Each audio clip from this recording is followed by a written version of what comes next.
Welcome to Guide Guru. We hope this video helps. You begin by preparing the repo and the file you want to add.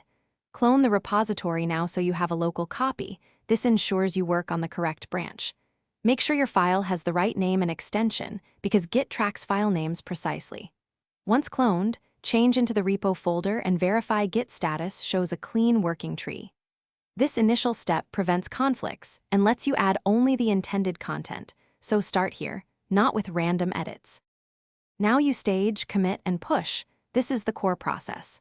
Stage the file with git add file so Git records it for the next commit.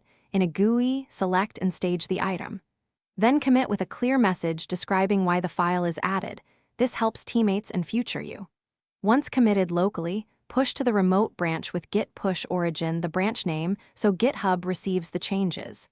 If you get an authentication prompt, supply your credentials or token. That completes the middle, critical steps. Finish by verifying the upload on GitHub and handling merge workflow if needed. Look at the repository page to confirm the file is present and the commit message matches your intent. This visual check validates success. If your target branch is protected, open a pull request and follow review steps.